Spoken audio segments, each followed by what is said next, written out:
Nashwan Saad Omar, a taxi driver from the city of Aden in southern Yemen, is waiting outside a government-owned gas station to purchase fuel for his car. A line of vehicles stretching for kilometers can be seen outside most stations as residents and businesses wait, sometimes for days, for fuel to be trucked in. This long line is because of the crisis.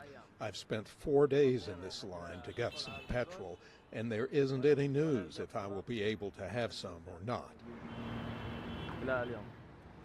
The price of fuel has skyrocketed in Aden due to the limited supply and rising inflation.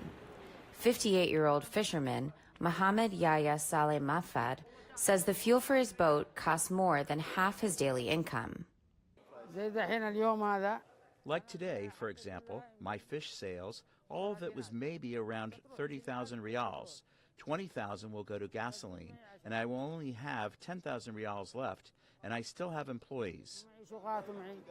Fish seller Nabil Furak Ali says rising prices means fishermen take shorter trips and bring in fewer fish for him to sell.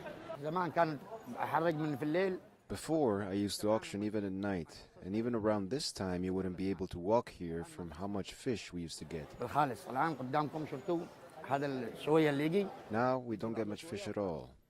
This, what you see in front of you, this is the fish we get now. Less fish means higher prices that many families cannot afford. The cost of flour, sugar, and rice have all increased as the Yemeni rial dropped in value this year by 235%. The 70% of Yemenis living on less than $1 a day and those displaced by fighting, like Zohor Fahil Hassan, are the hardest hit. Hassan lives in an informal settlement outside Aden. We don't have anything. We are scared now that we will be kicked out of the house because we can't pay rent. We can't buy food and we can't buy water to drink. The only thing I can say is that God is my savior. The United Nations warns rising food costs in the coming months could result in up to 14 million Yemenis, half the population, facing food insecurity. Aid agencies say it could take months to scale up their activities to help more Yemenis in need.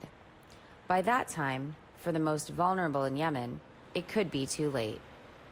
Neha Wadekar for VOA News, Aden, Yemen.